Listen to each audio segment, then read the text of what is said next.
സ്വാമി പറഞ്ഞു വെച്ചതാ. നമ്മൾ അമ്പലം പോലെ തന്നെ ഒരു ക്ഷേത്രത്തിനുള്ളിലേക്ക് കയറുന്ന പരിശുദ്ധിയോടെ നമ്മൾ ആ പൂജാമുറിയിൽ കയറി കഴിഞ്ഞാൽ ദീപം, ധൂപം, പുഷ്പം, പത്രം, ഫലം, തോയം ആരാണോ എനിക്കിത് തരുന്നത്, യോ മേ ഭക്ത്യാ പ്രയച്ഛതി, ഗീത പറയുന്നത് ആരാണോ ഇതെനിക്ക് ഭക്തിപൂർവം തരുന്നത് അവനിൽ ഞാൻ പ്രസാദിക്കുന്നു അർജുന എന്ന് ഭഗവാൻ പറയാ. ദീപം നമ്മൾ വിളക്ക് കത്തിക്കും, ധൂപം ചന്ദനത്തിരിയിലേക്ക് കർപ്പൂരം വെക്കും, പത്രം തുളസി ഇല വെക്കും, പുഷ്പം തെച്ചി, മന്ദാരം, തുളസി, അത് കഴിഞ്ഞാ തോയം ഒരു കിണ്ടി വെള്ളം വെക്കും ഇല്ലേ. അത് വെറും ശിവോദിക്ക് മാത്രമല്ല, എന്നും ഭഗവാന് നിറച്ച കിണ്ടി വെള്ളം ഐശ്വര്യ എന്നാ പറയാ, അത് വെക്കുക. ശേഷം എന്ത് ചെയ്യാ, 2 കീർത്തനങ്ങളാണ് പാടുക. ഈ വിളക്ക് കത്തിക്കുന്ന സമയം കൊണ്ട് അത് നടക്കും. ശ്രീകൃഷ്ണ ഗോവിന്ദ ഹരേ മുരാരേ ഹേ നാഥ നാരായണ വാസുദേവ ഹരേ രാമ ഹരേ രാമ രാമ രാമ ഹരേ ഹരേ ഹരേ കൃഷ്ണ കൃഷ്ണ കൃഷ്ണ ഹരേ ഹരേ. ഭഗവാന്റെ മഹാമന്ത്രം ആണ് ഹരേ രാമ. കലിസന്ധാരണോപനിഷത്തിൽ പറയുന്നതാ, ഏത് നാമം ജപിക്കണമെങ്കിലും ശ്ലോകം ചൊല്ലണമെങ്കിലും നിയമം നോക്കണം. ഒരു നിയമവും നോക്കണ്ടെന്നുള്ളൊരു നിയമമുള്ള മന്ത്രമാണ് ഈ ഷോഡശാക്ഷരി മന്ത്രം. ഈ കലികാലത്തിലെ കലിദോഷം തീരാൻ വേണ്ടി കലിസന്ധാരണോപനിഷത്തിൽ പറഞ്ഞു വെച്ചിരിക്കുന്ന മഹാമന്ത്രം അതങ്ങനെ ചൊല്ലുക. ആ സമയം കൊണ്ട് മനസ്സില് എന്ത് ചെയ്യരുത്, മോശമായ ചിന്തകൾ വരരുത്. അതായത് സൽചിന്തകളും സൽപ്രവർത്തികളുമാണ് നമ്മളെ മഹത്വം ഉള്ളവരാക്കി മാറ്റുന്നത്. മഹത്വത്തിന് അടിസ്ഥാനം അതാണ് എന്ന് ഭഗവാൻ ഗ്രന്ഥങ്ങളിൽ പറയുന്നുണ്ട്. നല്ലത് മാത്രം ചിന്തിക്കുക, ഒരു പോസിറ്റീവ് എനർജി കൊണ്ടുവരിക. ഒരാൾ ദേഷ്യപ്പെട്ട്, വീട്ടിലെ അമ്മ എപ്പോഴും ദേഷ്യപ്പെട്ടുകൊണ്ടാണെങ്കിലോ എന്നോടൊന്നും മിണ്ടാൻ പോണ്ട, അന്ന് ഏകാശി കേട്ടോന്ന്, എന്താ ഏകാശി നോക്കണം അത്ര അമ്മയ്ക്ക് ഏറ്റവും ദേഷ്യം വിശന്നിട്ടാ. പക്ഷെ അങ്ങനെ ദേഷ്യപ്പെട്ടിട്ട് നമ്മൾ ഏകാശി നോട്ടിട്ട് കാര്യമുണ്ടോ? അത് കഴിഞ്ഞാലോ ഇപ്പൊ രാവിലെ ചെയ്യേണ്ട കാര്യങ്ങൾ പറഞ്ഞു. നിങ്ങൾ എല്ലാ പ്രാർത്ഥനയും കഴിഞ്ഞ ഒരു കുറി വരയ്ക്കും. അതാണ് ആചാര്യസ്വാമി പറയുന്ന 3ാമത്തെ കാര്യം. ഹൈന്ദവനാണോ നിങ്ങൾ, നിങ്ങളുടെ നെറ്റിയിൽ ഒരു തിലകം തൊടണം. അത് ചിലർ ഗോപിയായി തൊടും, ചിലർ ഇങ്ങനെ തൊടും. കാരണം നമ്മുടെ ആത്മാവിരിക്കുന്നത് ഈ നെറ്റിയിലെ ഭ്രൂമധ്യത്തില. അതാണ് തല പോയാൽ പിന്നെ ഒന്നുമില്ല പറയണത്, ജീവൻ പോകുന്നു. കൈയും കാലൊന്നും പോയാൽ ജീവൻ പോകുന്നില്ലല്ലോ. അപ്പൊ ആ ആത്മാവിനെ പ്രകാശിപ്പിക്കാൻ നീ നിന്റെ നെറ്റിയിൽ ഒരു തിലകം തൊടണം. ഹൈന്ദവന്റെ ലക്ഷണം ആത്മാവിനെ പ്രകാശിപ്പിക്കാനാണ് നമ്മൾ കുറി തൊടുന്നത്. അമ്പലത്തിൽ വരും, നമ്മൾ തോണ്ടി തേക്കും, ഏതെങ്കിലും ഒരു വിരലുണ്ട്, ഈ വിരലുകൊണ്ട് വേണമെന്നാ. ഓരോ വിരലിനും പ്രത്യേകതകളുണ്ട്.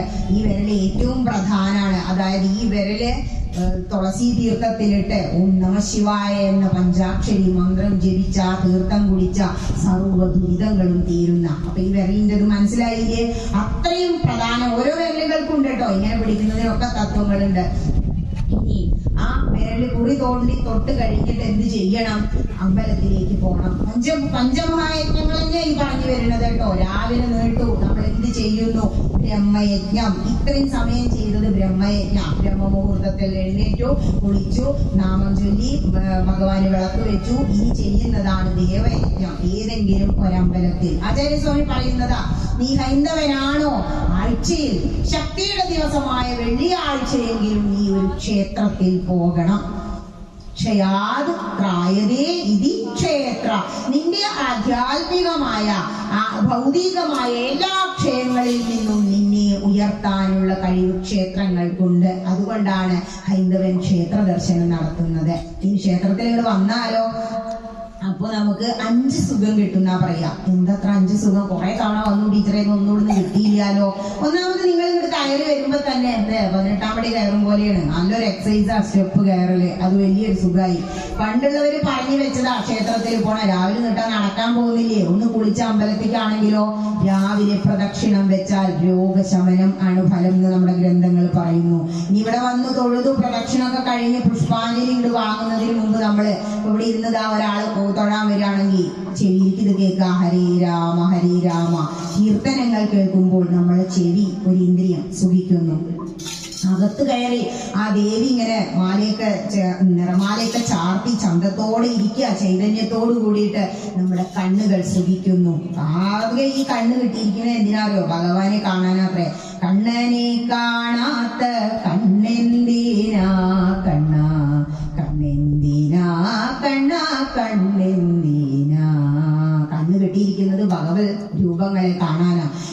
കണ്ട് തൊഴുത് പ്രദക്ഷിണമൊക്കെ കഴിഞ്ഞ് ഇങ്ങോട്ട് വന്നു, പുഷ്പാഞ്ജലി ഇട്ട് കിട്ടിയ എന്ത് ചെയ്യും? ആ പൂക്കൾ ഇങ്ങോട്ട് എടുത്തിട്ട് ഒന്ന് മണക്കൂലേ? പൂവിന് വല്ലാത്തൊരു പ്രത്യേകത. പഞ്ചഭൂതങ്ങളിൽ പുഷ്പത്തെ ആകാശത്തോട് ഉപമിക്കുന്നു. കാരണം ഹം ആകാശാത്മന പുഷ്പം കൽപ്പയാമി എന്നാ തിരുമേനി പറയാ. കാരണം പഞ്ചഭൂതങ്ങളിലെ ആകാശത്തോട് ഉപമിക്കുന്ന ഈ മൃദുവായ പുഷ്പങ്ങൾക്ക് ശബ്ദത്തെ ആഗിരണം ചെയ്യാനുള്ള കഴിവുണ്ട്.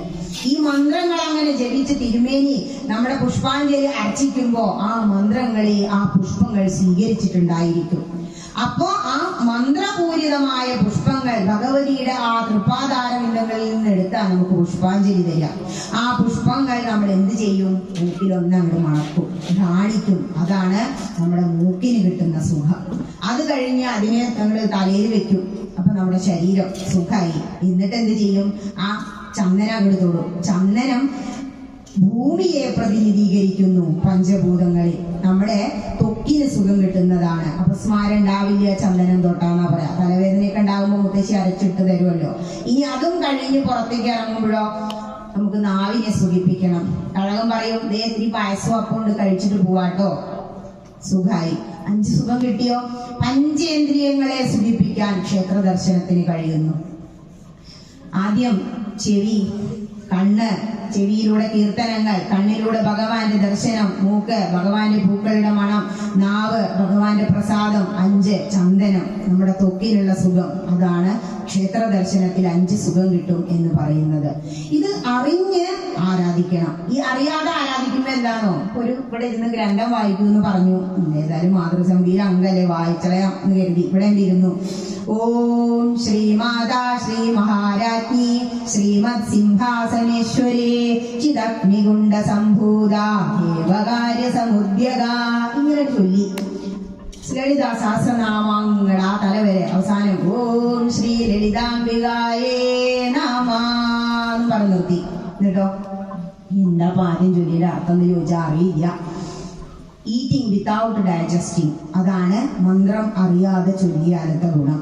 നമുക്ക് അറിയാത്ത ഒരു കാര്യം റീഡിങ് വിത്തൗട്ട് തിങ്കിങ്, ചിന്തിക്കാതെ അങ്ങനെ വായിച്ച് പോയാൽ ദഹിക്കാത്ത ഭക്ഷണം കഴിക്കുന്നത് പോലെയെന്നാ. അതുകൊണ്ട് എന്ത് ചെയ്യണം? അറിഞ്ഞ് ആരാധിക്കുക. ഓം ശ്രീമാതാ, നിങ്ങൾ നാമാവലി ചെല്ലുമ്പോ ഓം ശ്രീമാത്രേ നമ എന്ന് പറയാറില്ലേ? മാതാ അമ്മയെയാണ് സൂചിപ്പിക്കുന്നത്. ശ്രീ മഹാരാജ്ഞി സിംഹാസനേശ്വരിയാണ്. മഹാഭദ്രകാളി, മഹാകാളിയുടെ വാഹനം സിംഹമാണ് എങ്കിൽ ഭദ്രകാളിയുടെ വാഹനം വേതാളമാണ് എന്ന് പറയാം. സിംഹാസനത്തിൽ മരുന്നവളാണ്. ചിദഗ്നികുണ്ഡ സംഭൂത, ചിദഗ്നികുണ്ഡം, അഗ്നികുണ്ഡം ഉണ്ടാക്കിയിട്ട് ദേവന്മാർ അത്രയും ഒരു ഏരിയ എടുത്തിട്ട് രാക്ഷസന്മാരിൽ നിന്നും രക്ഷ നേടാന് അത്രയും വലിയ കഥകളാണ് അതിനൊക്കെ പിറകിലിരിക്കുന്നത്. അവസാനം ലളിതാംബികായി നമ. ലളിത എന്ന് പറഞ്ഞാൽ ഈ പ്രപഞ്ചത്തെയും ഈ പ്രപഞ്ചത്തിനെ പുറത്തുള്ളതിനെയും നിലനിർത്താനും സംഭരിക്കാനും സന്തോഷിപ്പിക്കാനും കഴിവുള്ളവളാണ് ശ്രീ ഭഗവതി. അതാണ് ലളിത എന്ന പേര് വരാൻ കാരണം. ഇങ്ങനെ ഇവിടെ ഇരുന്ന് എന്ത് ചെയ്യുകയാണെങ്കിലും, നാമം ജപിക്കുകയാണെങ്കിലും, ക്ഷേത്ര ദർശനം നടത്തുകയാണെങ്കിലും ഒക്കെ അറിഞ്ഞ് ആരാധിക്കണം. കാരണം അറിവാണ് ഭക്തി, അറിവാണ് ഈശ്വരൻ. അറിവില്ലാതെ എന്ത് ചെയ്തിട്ട് എന്താ? ഇപ്പൊ ഇങ്ങനെ കിട്ടിയൊരു ജന്മം ഉപനിഷത്ത് എന്താ പറയുന്നേന്നോ? ദുർലഭോ മാനുഷോ ദേഹോ. ദുർലഭമായിട്ട് ജ്ഞാനപ്പന പറയുന്നു, ഇച്ഛയായി പൂജയായി എത്രയോ ജന്മങ്ങൾ കഴിഞ്ഞ് നിനക്ക് മഹത്തായ ഈ മനുഷ്യ ജന്മം കിട്ടി. അതുകൊണ്ട് നീ ഇത് നശിപ്പിക്കരുത്. അതാണ് പറയുന്നത്. മഹത്തോ വിനഷ്ടി, ഹേ മഹത്തുക്കള്, ഈ ജന്മം വെറുതെ നശിപ്പിച്ച് കളയരുത്. ഇപ്പൊ ഒരുപാട് നമ്മൾ പഠിച്ചു, ജോലി കിട്ടി, സുഖം നേടാൻ. മനുഷ്യൻ എന്തിനാ ജീവിക്കുന്നത്? എങ്ങനെയൊക്കെ സുഖം നേടാം. പക്ഷെ ആത്മീയമായ സുഖം ഇല്ലാതെ ഒരുപാട് ഭൗതികത നേടി അവസാനം റിട്ടയർമെന്റ് ആവുമ്പോഴാ ടീച്ചർമാര് ലളിതാ സഹസ്രനാമം ഒന്ന് എടുത്തു വെക്കുക. കണ്ണു പിടിക്കില്ല, കാലിങ്ങനെ ഇരിക്കാൻ സമ്മതിക്കില്ല, ഈ സ്റ്റെപ്പ് കയറി വരാൻ നമുക്ക് കഴിയില്ല. അവസാനത്തേക്ക് എടുത്തു വെക്കരുത്. എല്ലാം നാളെ നാളെ നാളെ എന്ന് പറഞ്ഞ് നമ്മൾ എടുത്തു വെക്കും.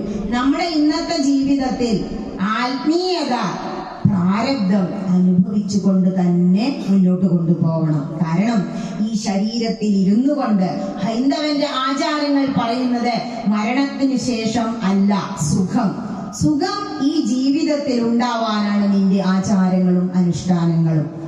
ധർമ്മത്തിൽ അധിഷ്ഠിതമായി ആചാരങ്ങളോടുകൂടി ജീവിച്ചാൽ നിനക്ക് ജീവിത സുഖം വരും. അപ്പോ ഈ ജീവിതത്തിൽ ഈ ശരീരത്തിൽ ഇരുന്നു കൊണ്ട് തന്നെ ആത്മാനുഭൂതി നിനക്ക് അനുഭവിക്കാം എന്ന് നമ്മുടെ ഗ്രന്ഥങ്ങൾ പറയാം.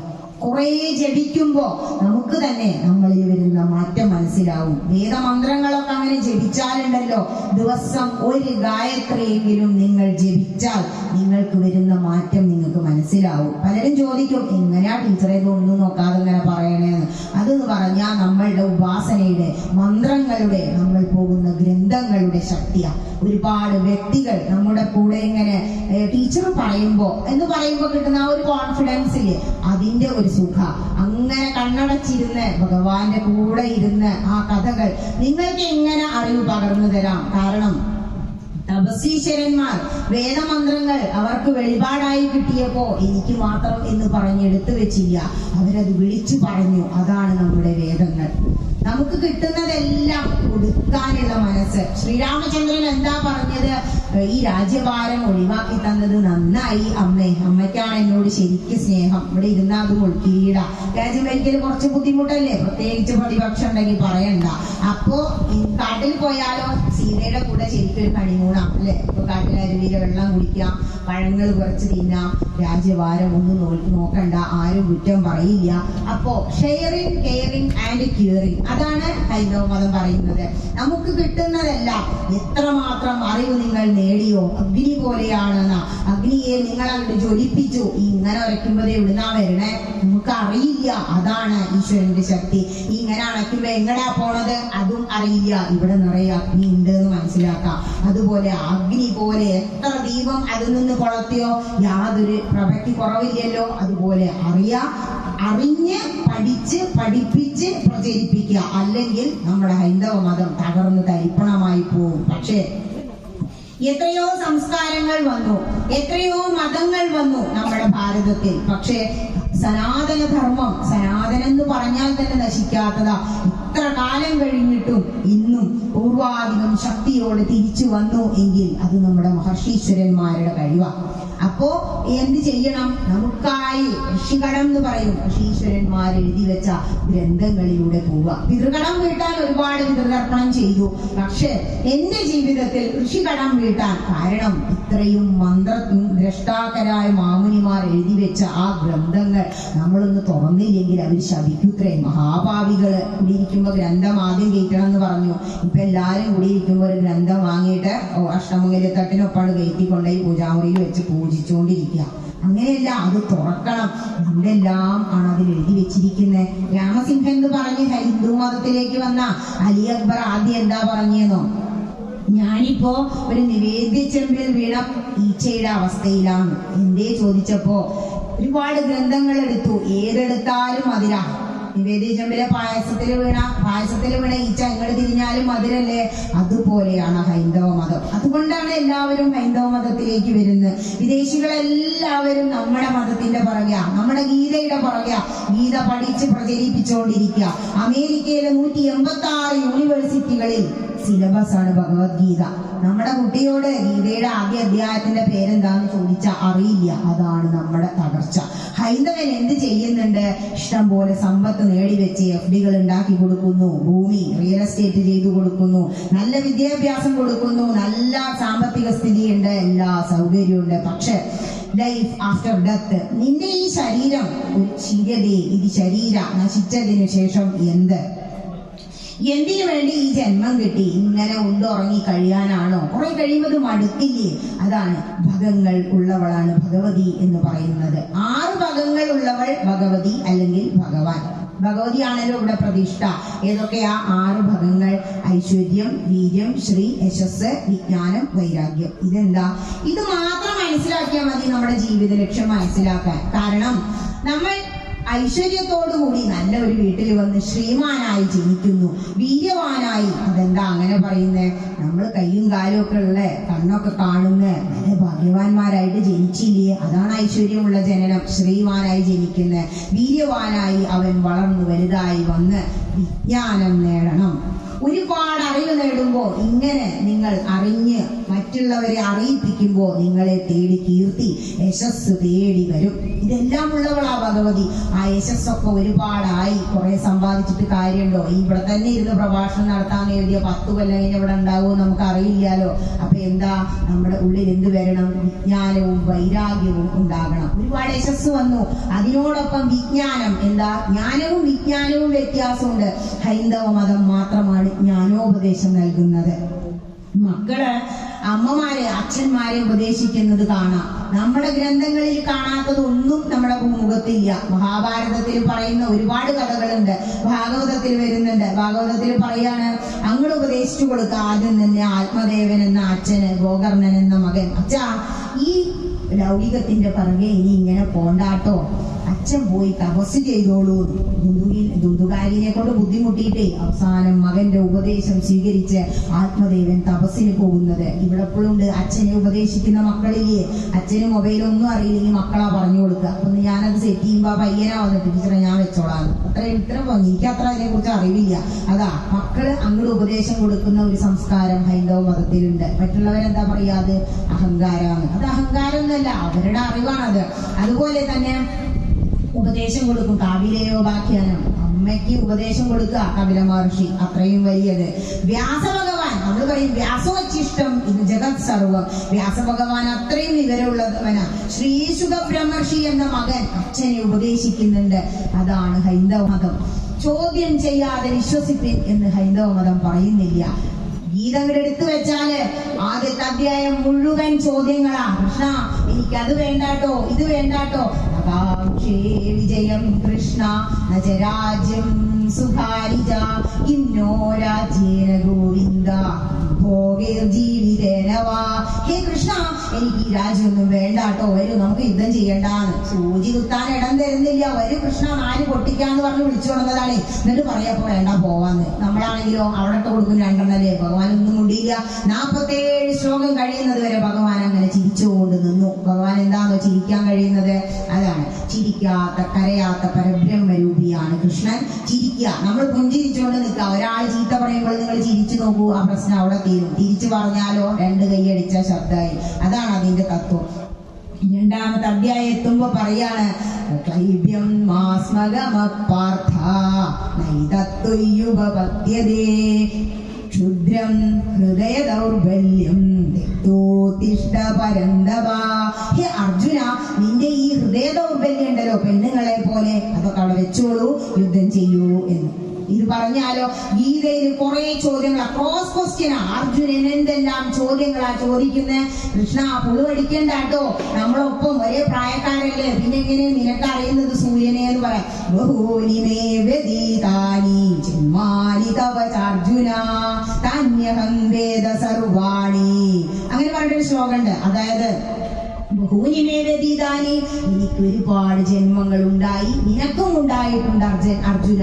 ഈ ഒരു ജന്മം മാത്രമല്ല നമ്മൾ ജീവിക്കുന്നത്. അത് പറഞ്ഞാൽ നമ്മൾ വിശ്വസിക്കുമോ? നമുക്ക് തോന്നുമോ ഇതിപ്പോ അത്ര വലിയ കാര്യം, ഞാനിപ്പോ ഇവിടെ ഇപ്പുറത്തെ വീട്ടിൽ ചെറിയൊരു സെറ്റപ്പ് ഒക്കെ ആയി കഴിഞ്ഞാൽ. പക്ഷെ നിങ്ങൾക്ക് കിട്ടിയിരിക്കുന്ന മഹാഭാഗ്യമാണ് മനുഷ്യനായി കിട്ടിയ ഈ ജന്മം. ഒരു നിമിഷമെങ്കിലും ഈ തിരുകുന്ന് ഭഗവതിയുടെ മുന്നിൽ ഇങ്ങനെ വന്നിരിക്കാൻ കഴിഞ്ഞില്ലേ, അത് തന്നെ മഹാഭാഗ്യമായി കരുതി അവനവന് കിട്ടിയതിൽ സന്തോഷം. അതാണ് എല്ലാ ഗ്രന്ഥങ്ങളും പറയുന്നത്.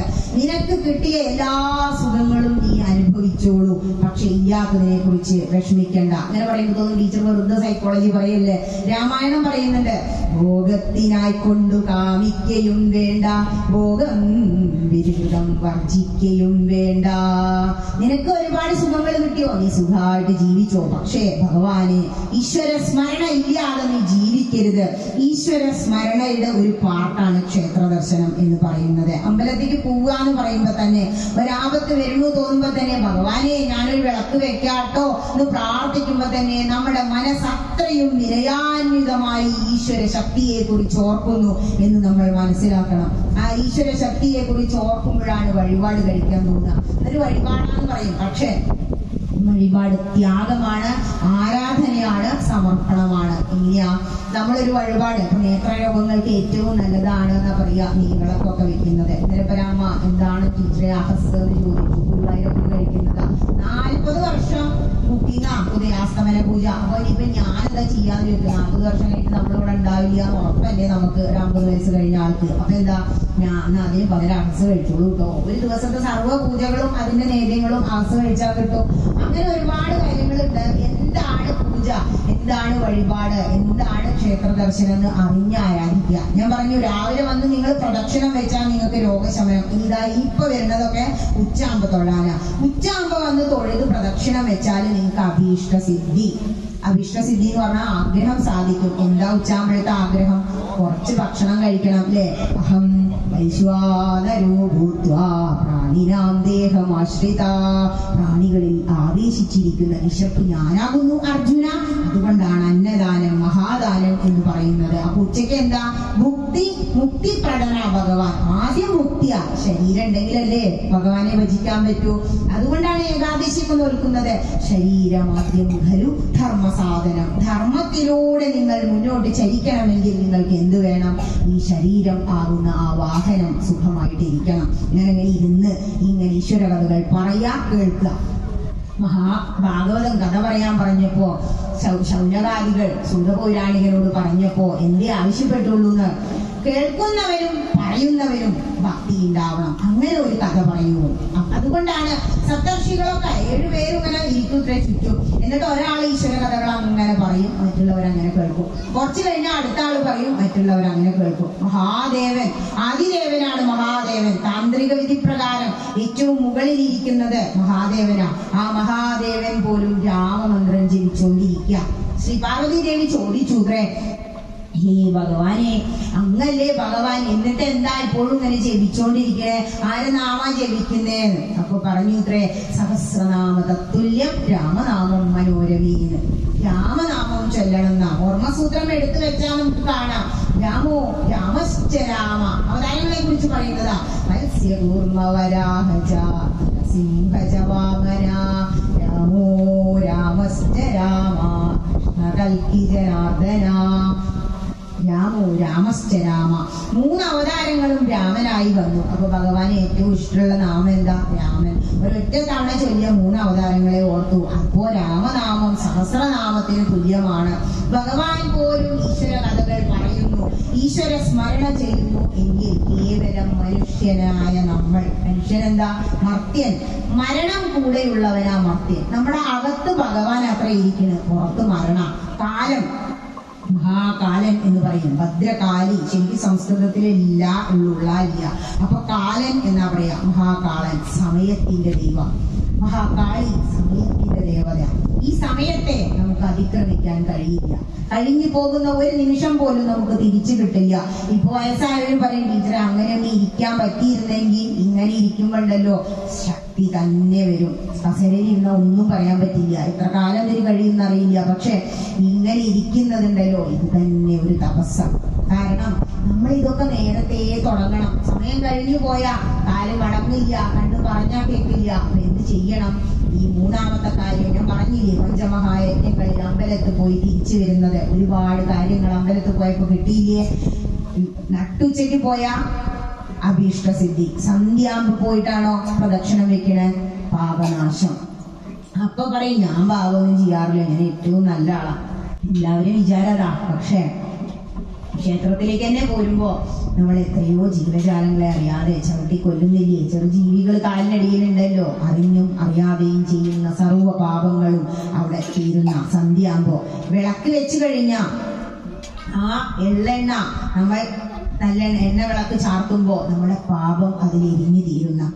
അതിനും അപ്പുറം സന്ധ്യാകുമ്പോ വിളക്ക് വെക്കുന്നതിന് 3 തത്വങ്ങളുണ്ട് എന്നാ പറയാ. ഒന്ന്, സൂര്യഭഗവാൻ സന്ധ്യാകുമ്പോ പോകുമ്പോ വിഷമിക്കുത്രേ, എന്റെ മക്കൾ ഇരുട്ടിലായല്ലോ. സർവ്വ എനർജിയും ഭഗവാനിലാണല്ലോ വിളിച്ചു. അപ്പോ ഇല്ല ഭഗവാനെ, ഞങ്ങൾ ഇരുട്ടിലെല്ലാന്ന് കാണിക്കാനാ സന്ധ്യക്ക് വിളക്ക് വെക്കുന്നത് ഹൈന്ദവൻ.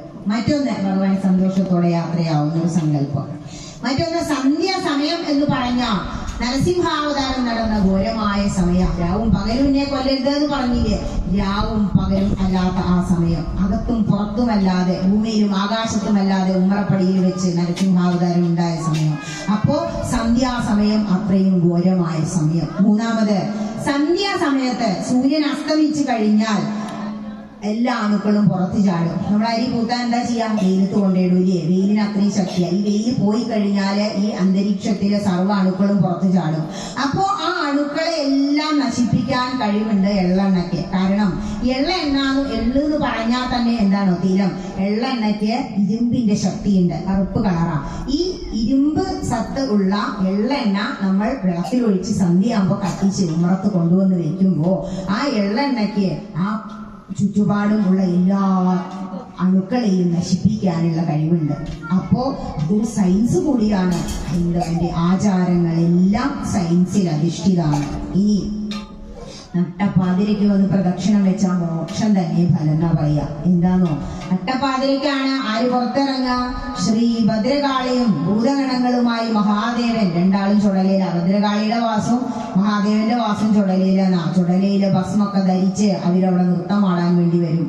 നേരിട്ട് കണ്ടാ മോക്ഷം തന്നെയല്ലേ. മഹാദേവന്റെ രൂപം നമുക്ക് പേടിയാവും, ഭദ്രകാളിയുടെ രൂപവും പേടിച്ച അപ്പ തന്നെ തീരുന്ന.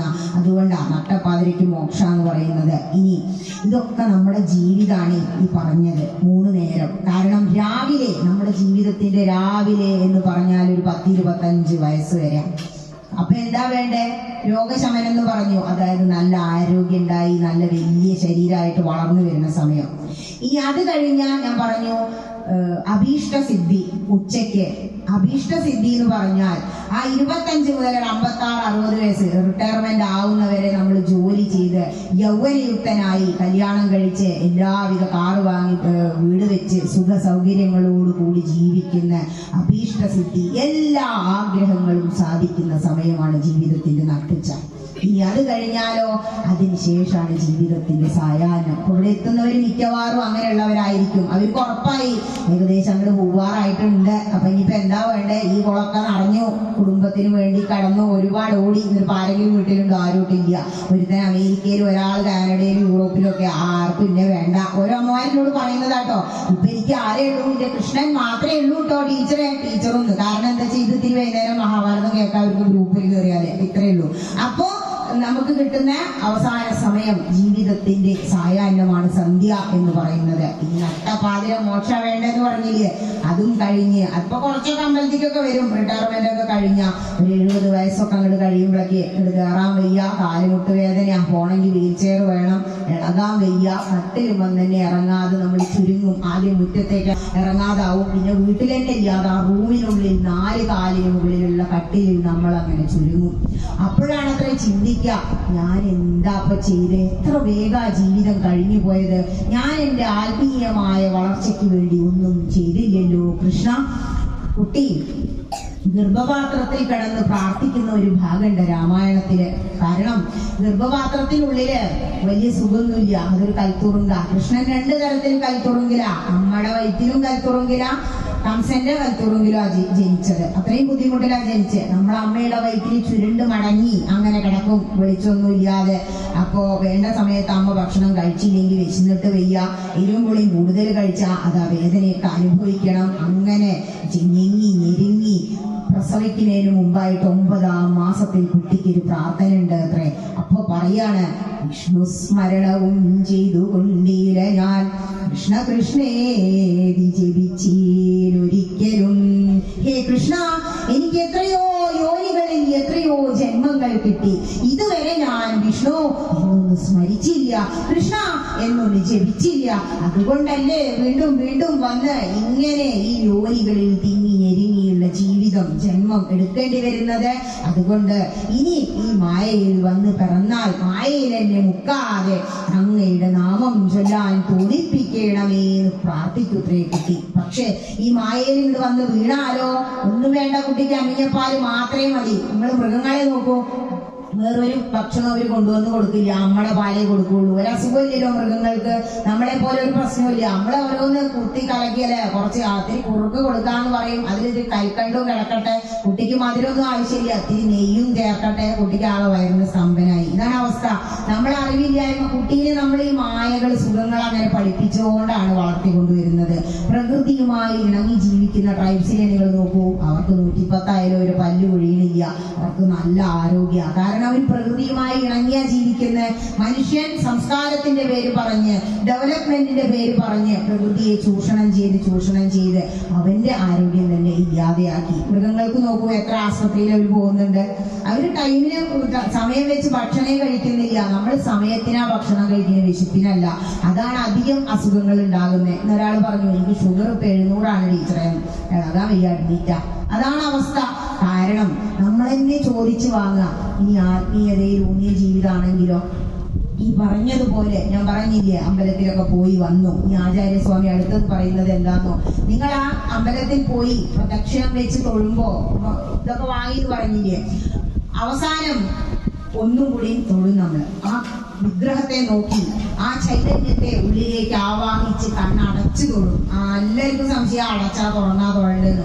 കണ്ണടച്ച് ആ വിഗ്രഹത്തെ ആരാധിച്ചുകൊണ്ട് ചൈതന്യത്തെ ഉള്ളിലേക്ക് ആവാഹിച്ച് തൊഴുത് ഒരു നമസ്കാരമുണ്ട്. ഒരു ക്ഷേത്ര ദർശനത്തിന്റെ ഏറ്റവും ഉന്നതമായ മുഹൂർത്തമാണ് ആ സമയം. ആ നമസ്കരിക്കുമ്പോ വേദങ്ങളിൽ പറയുന്ന അഹം ബ്രഹ്മാസ്മി എന്ന ഉയർന്ന ഭാവത്തിലേക്ക് നമ്മൾ അങ്ങോട്ട് എത്തും. അങ്ങനെ ആ പ്രസാദം അവിടെ ഉപേക്ഷിക്കാതെ വീട്ടിലേക്ക് കൊണ്ടുവന്ന് അവിടെയുള്ള എല്ലാവർക്കും അത് കൊടുക്കണം എന്നാ. എല്ലാവർക്കും പോകാൻ പറ്റിയില്ലെങ്കിലും ആ പ്രസാദം, ഞാൻ പറഞ്ഞില്ലേ, മന്ത്രപൂരിതമായ ആ പൂക്കളും ചന്ദനവും എല്ലാം എല്ലാവരെയും തൊടാൻ നിങ്ങൾ നിർബന്ധിക്കുക. അപ്പോ അന്നത്തെ ദിവസത്തെ രാവിലെയൊക്കെ പരിപാടി കഴിഞ്ഞു. ഉച്ചയ്ക്ക് ഭക്ഷണം ഉണ്ടാക്കി കഴിഞ്ഞാൽ ലൗകികനെ ആശ്രയിച്ചുകൊണ്ട് ആ സർവ്വ ജീവജാലങ്ങളും സന്യാസി സഭയും നിലനിൽക്കുന്നത്. അതുകൊണ്ടാണ് മറ്റുള്ളവർ വിതയ്ക്കുന്നില്ല കൊയ്യുന്നില്ല എന്നൊക്കെ പറഞ്ഞത്. കാരണം ഹൈന്ദവന്റേത് കടമെടുത്തതാ. നമ്മൾ എന്ത് ചെയ്യുന്നു? ഭക്ഷണം ഉണ്ടാക്കി കഴിഞ്ഞാൽ ഒരു തവി ചോറ് പുറത്തു കൊണ്ടുപോയി വെക്കണം. അതാണ് ഭൂതയജ്ഞം, പഞ്ചമഹായജ്ഞങ്ങളിൽ മറ്റൊന്ന്. കാരണം നമ്മളെ ആശ്രയിച്ച് കഴിയുന്ന ഒരുപാട് ചെറു ജീവജാലങ്ങളുണ്ട്. ഭൂതാംഗി, മൈന, അണ്ണാരക്കണ്ണൻ, ഇങ്ങനെ ഒരുപാട് പേര് നമ്മളെ ആശ്രയിച്ച് വരും. അവരെല്ലാം കഴിക്കട്ടെ. അപ്പൊ പറയും, ഞാൻ കഴിച്ചാൽ ബാക്കി കൊണ്ട് വെച്ചെറിയാറുണ്ട് ടീച്ചറെ. അതല്ല ഭൂതയജ്ഞം. അതൊരു യജ്ഞമായി മാറണമെങ്കിൽ നമ്മൾ കഴിക്കുന്നതിന് മുമ്പ്, നമ്മൾ വളർത്തുന്നതല്ല കേട്ടോ, കെട്ടിയിട്ട് വളർത്തുന്നത് നമ്മളെ കടമയാണ്. നമ്മൾ കെട്ടിയിട്ടോണ്ട് അതോടെ നിൽക്കണതും വീട് കാക്കണതും. അപ്പോ അതിനെ പരീക്ഷിക്കേണ്ട ചുമതല നമ്മളതാണ്. അത് കഴിഞ്ഞാലോ ഉച്ചയ്ക്ക് സ്ത്രീ പ്രസംഗം എന്ന് പറഞ്ഞാൽ സ്ത്രീ എവിടെ പ്രസംഗിക്കുന്ന? രാമായണത്തിലാണ്. രാമായണം ഉച്ചയ്ക്ക് ഇന്ന് അങ്ങനെ വായിക്കുക. എന്ത് സുഖ! ആകെ ചേർത്ത് പിടിച്ച് വക്ഷസി ചേർത്ത് അണച്ച് ആശ്ലേഷിച്ചു എന്ന് ഗുഹനാ പറയുന്നത്. കാരണം ഗുഹൻ ഒരു കാട്ടാളനാണ്, ഹനുമാൻ ഒരു വാനരനാണ്. എന്നിട്ടും സീതാദേവിയെ കൂടാതെ ശ്രീരാമചന്ദ്രൻ അണച്ചാശ്ലേഷിച്ചത് ഇവരെ രണ്ടുപേരെയാണത്രേ. ആ സമയത്ത് ഗുഹൻ ഭഗവാനോട് പറയാ, ഹേ ശ്രീരാമചന്ദ്ര, എന്താ പറയുന്നതെന്നറിയോ? നിർണയം ഷാദജന്മവും പാവനം ധന്യനായേനടിയനിന്നു കേവലം നിർണയം ഷാദജന്മവും പാവനം. ഇന്നാണ് ഞാൻ ധന്യനായത് ശ്രീരാമചന്ദ്ര, ഉറപ്പാണ് കേട്ടോ. നിർണയം, ഉറപ്പാണ്. എന്ത്? നിഷാദനാണെങ്കിലും എന്റെ ജന്മം പാവനമാണ്. കേവലം ഒരു ട്രൈബ് എന്ന് പറയും നമ്മള്. പാട്ടാളനായി ജനിച്ച് ജീവിച്ച ഗുഹനെ ഭഗവാൻ ചേർത്തണച്ച് ആശ്ലേഷിച്ചില്ലേ? അപ്പോ മനുഷ്യനായി ജന്മം കിട്ടിയ നമ്മുടെയൊക്കെ കാര്യം പറയാനുണ്ടോ? അപ്പൊ തോന്നി ഞാനൊക്കെ എന്തെങ്കിലുമൊക്കെ ചെയ്തോ? ഇത്രയൊക്കെ ചെയ്താൽ മതി. കാരണം ഭഗവാൻ എവിടെ ഇരിക്കണേന്ന് രാമായണത്തിൽ ചോദിക്കുമ്പോ എന്താ പറഞ്ഞെന്നറിയോ? സന്തുഷ്ടരായി സമദൃഷ്ടികളായി ബഹുജന്തുക്കളിൽ ദ്വേഷഹീനമതികളായി ശാന്തരായി നിന്നെ ഭജിപ്പവർ തന്നെ സ്വാന്തം നിനക്കു സുഖവാസായ മന്ദിരം. ഹേ ശ്രീരാമചന്ദ്ര, ആരാണോ സന്തോഷത്തോടുകൂടി ഇരിക്കുന്നത്, ശാന്തരായിരിക്കും, സമദൃഷ്ടികളായി എല്ലാ ജീവജാലങ്ങളെയും ഒരുപോലെ കാണുക. ചട്ടമ്പി സ്വാമികൾ തിരുവനന്തപുരത്തെ ഒരു വീട്ടിൽ ചെല്ലുമ്പോ പറഞ്ഞു, ഊണ് കഴിക്കാൻ എന്റെ കൂടെ 10 പേര് കൂടി ഉണ്ട് കേട്ടോന്ന്. നോക്കിയപ്പോ ആളെയൊന്നും കാണാനില്ല. എവിടെ സ്വാമിജി? ആൾക്കാർ ചോദിച്ചപ്പോ എന്താ 8-10 നായക്കൾ അത്ര കൂടെ ഉണ്ടായിരുന്നത്. എല്ലാ ജീവജാലങ്ങളിലും ഉള്ള ആ ഒരു ചൈതന്യം, അത് ഈശ്വര ചൈതന്യമാണ്. ആ ജീവൻ എന്നുള്ളത് മനസ്സിലാക്കി കഴിയുമ്പോ അങ്ങനെയൊക്കെ ചിന്തിക്കണമെങ്കിൽ അത്രയും നമ്മൾ അങ്ങോട്ട് ഉയരണം കേട്ടോ. അതാ പറയുന്നത്, സമദൃഷ്ടികളായി ബഹുജന്തുക്കളിൽ ദ്വേഷഹീനമതികളായി, മറ്റുള്ളവരിൽ ഒന്നും ദ്വേഷം തോന്നാതെ ഇങ്ങനെ അങ്ങനെ സന്തോഷത്തോടുകൂടി ഇരുന്ന് ഭഗവാനെ ഭജിക്കുന്നവരുടെ ആ ഹൃദയ കമലത്തിൽ ഭഗവാനും വസിക്കും എന്നാ പറയുന്നേ. നമ്മൾ എന്താ ചെയ്യുന്നേ? ക്ഷേത്രങ്ങൾ തോറും അലഞ്ഞു നടക്കും. എന്നിട്ട് കിട്ടുണ്ടോ? ഇവിടെ കസ്തൂരിമാനെ പോലെ അതിന്റെ ഉള്ളിലുണ്ട്. എന്താ നാരായണീയം പറഞ്ഞത്? ചിത്തം ചിത്തസ്ഥിതം മേ പവനപുരപദേ കൃഷ്ണ കാരുണ്യ സിന്ധു. കൃഷ്ണ, ഹേ കൃഷ്ണ, അങ്ങ് ഇതിന്റെ ഉള്ളിൽ തന്നെയല്ലേ? ഞാൻ എത്ര ക്ഷേത്രങ്ങളിലൂടെ നടന്നു, എനിക്ക് കിട്ടിയില്ലാലോ. പക്ഷെ എവിടെ ഇരിക്കണേ? ഇവിടെ തന്നെ. അതിനെ തിരിച്ചറിയണം. അതിനു വേണ്ടിയാണ് ഓരോ പ്രഭാഷണങ്ങളും ഓരോ ആത്മീയമായ യാത്രകളും. ഇനി ഉച്ചയ്ക്ക് ശ്രീ പ്രസംഗം കഴിഞ്ഞു. പിന്നെന്താ? അടുത്ത യജ്ഞം എന്ന് പറയുന്നത് നൃയജ്ഞം ആണ്. നൃയജ്ഞം എന്ന് പറഞ്ഞാൽ മാനവ സേവ, മാധവ സേവ. അതായത് മറ്റുള്ളവരെ സഹായിക്കാം. വേദത്തിൽ പറയുന്നുണ്ട്, 4 വേദത്തിലും പറയുന്നതാ ഉപകാരായ ജീവതി സേവ ജീവതി എന്നിങ്ങനെ തിരുമേനിരുന്ന് ചൊല്ലും. അതായത് പരോപകാരാർത്ഥമിതം ശരീരം, മറ്റുള്ളവർക്ക് വേണ്ടി സഹായം ചെയ്യുക. ഇപ്പൊ ഒക്കെ റിട്ടയർമെന്റ് കഴിഞ്ഞു, എന്താ ചെയ്യുന്ന ടീച്ചറെ എന്ന് കഴിഞ്ഞല്ലോ ഇരുമ്പുളി ഹയർ സെക്കൻഡറിയിൽ ചോദിച്ചപ്പോ ബ്രാഹ്മണി സ്ത്രീ അവര് പറഞ്ഞു, ഞാൻ വെറുതെ ഇരിക്കൊന്നുമില്ല, കുറെ പാലിയേറ്റീവുകാരൊക്കെ ആയിട്ട് എനിക്കിപ്പോ ബന്ധമുണ്ട്. അതായത് വേദനിക്കുന്നവരോട് കരുണ തോന്നുന്ന ഒരു ഹൃദയം, ദയവുള്ള ഒരു ഹൃദയം ഉണ്ടാവുക. അതാണ് മാനവ സേവ, മാധവ സേവ, നരസേവ, നാരായണ സേവ എന്ന് പറയുന്നത്. അല്ലാതെ വെറുതെ വീട്ടിൽ അങ്ങനെ ഇരിക്കണ്ട. ഇനി ഉച്ചരിഞ്ഞാലോ നിന്റെ ഇഷ്ടദേവതയുടെ ഒരു 108 നാമമെങ്കിലും നീ ചൊല്ലണം. ആരാ ഇഷ്ടദേവത? കൃഷ്ണനാണോ? നമ്മൾ ഏത് മന്ത്രവും ഓം കൂട്ടി ആ മന്ത്രം കഴിഞ്ഞ് നമഃ എന്ന് പറഞ്ഞാൽ മൂലമന്ത്രത്തിന് തുല്യമായി. ഇപ്പൊ കൃഷ്ണനാണെങ്കിൽ ഓം വിഷ്ണവേ നമഃ, അമ്മയാണെങ്കിൽ ഓം ശ്രീമാത്രേ നമഃ, മൂലമന്ത്രത്തിന് തുല്യമായി. അങ്ങനെ ഒരു 108 നാമം ചൊല്ലണം. സന്ധ്യയ്ക്ക് നിങ്ങൾ നാമം ജപിക്കണം എന്ന് ആചാര്യസ്വാമി പറഞ്ഞു വെച്ചിട്ടുണ്ട്. ഇനി ഇതൊക്കെ കഴിഞ്ഞിട്ടുള്ള യജ്ഞാണ് പിതൃയജ്ഞം എന്ന് പറയുന്നത്. പിതൃകടം വീട്ടണം. കാരണം ഈ ശരീരം ഇവിടെ കിട്ടുന്നതിൽ നമ്മൾ ഒരുപാട് കടപ്പാടുകളുണ്ട്. നമ്മൾ പിണ്ണം വെക്കുമ്പോ തിന്നാവായിച്ചെന്നാ പറയും 32 തലമുറയ്ക്ക് പിണ്ണം വെക്കാനാ പറയാ. കാരണം നമുക്ക് അറിയാത്ത എത്രയോ പൂർവികരുടെ അധ്വാന ഫലമായിട്ടാണ് നമുക്ക് ഈ ശരീരം ഇവിടെ കിട്ടിയത്. അതുകൊണ്ടാണ് ഇവിടെ വന്നിരുന്നത്, പറയാനും കേൾക്കാനും കഴിയുന്നത്, ഈശ്വരാരാധന നടത്താൻ കഴിയുന്നത്, ആത്മീയമായ ഗ്രന്ഥങ്ങളിലൂടെ യാത്ര ചെയ്യാൻ കഴിയുന്നത്. അതുകൊണ്ട് എന്ത് ചെയ്യണം? പൂർവികർക്ക് വേണ്ടി നമ്മൾ പിതൃപിണ്ഡം തൂവണം. അതേസമയം കൃഷികടവും നമ്മൾ വീട്ടണം. വൈകുന്നേരം നാമം ചൊല്ലണം എന്ന് പറഞ്ഞില്ലേ? സന്ധ്യാനാമം കഴിഞ്ഞ ഗ്രന്ഥങ്ങളിലൂടെ പോണം. ആദ്യം തന്നെ വേദം പഠിക്കാൻ പറഞ്ഞാൽ കഴിയില്ല. അപ്പൊ എന്ത് ചെയ്യാ? ജ്ഞാനപ്പാനായ എന്ന ലളിതമായ ഗ്രന്ഥം എടുത്തു വെച്ച് വായിക്കുക. അത് കഴിഞ്ഞാൽ ഹരിനാമകീർത്തനം എടുത്തു വെക്കുക. രാമായണം മലയാളത്തിലുള്ള തുഞ്ചത്തെഴുത്തച്ഛൻ്റെത് എടുത്തു വെക്കുക. ശേഷം മഹാഭാരതത്തിലെ മുത്തുമണികളായ കഥകൾ പറഞ്ഞ് പഠിപ്പിച്ചു കൊടുക്കുക. മക്കൾക്ക് തത്വങ്ങളും പറഞ്ഞു കൊടുക്കുക. അതിനുശേഷം ഭാഗവതത്തിലൂടെയും ഗീതയിലൂടെയും യാത്ര ചെയ്യുക. ഗീത പഠിച്ചാലേ എല്ലാ പാപങ്ങളും തീരുന്ന, ഗംഗയിൽ കുളിച്ചതിന് തുല്യാന്നാ പറയാ. കാരണം 4 ഗകാരങ്ങൾ ചേർന്നാൽ പുനർജന്മം ഇല്ല. ഏതൊക്കെയാ 4 ഗകാരങ്ങൾ? ഗംഗ, ഗീത, ഗായത്രി, ഗോവിന്ദൻ. ഗംഗയിലങ്ങോട്ട് കുളിക്കുന്നതിന് തുല്യാണ് ഗീത പഠിക്കുന്നത്. ഗീത പഠിച്ചു കഴിഞ്ഞാലോ അവനാകെ മാറും. ഗീത പഠിച്ചവനെ തളർത്താൻ ആർക്കും കഴിയില്ല. കാരണം ഗീതയിലെ ഓരോ ശ്ലോകങ്ങളും അത്രയും പാവനങ്ങളാ. ഗീത പറഞ്ഞുകൊണ്ടിരിക്കുന്നത് തന്നെ നീ എങ്ങനെ നിന്റെ ജീവിതത്തിൽ വിജയിക്കും, ജയ ജയ ജയ എന്നാ പറയുന്നത്. പക്ഷേ ഭാഗവതം തപ തപ തപ എന്നാ പറയുന്നത്. നീ തപസ് ഭക്തി ചെയ്യൂ, ഭക്തിയിൽ നീ മുന്നിട്ട് നിൽക്കൂ എന്നാ പറയുന്നത്. ഈ ഗീതയും ഇതൊക്കെ പഠിച്ചു കഴിഞ്ഞതിന് ശേഷം നാരായണീയം തുറക്കാം. കാരണം ഭാഗവതത്തിലെ 18,000 ശ്ലോകങ്ങളാക്കി കുറുക്കി വെച്ചിരിക്കുകയാണ്.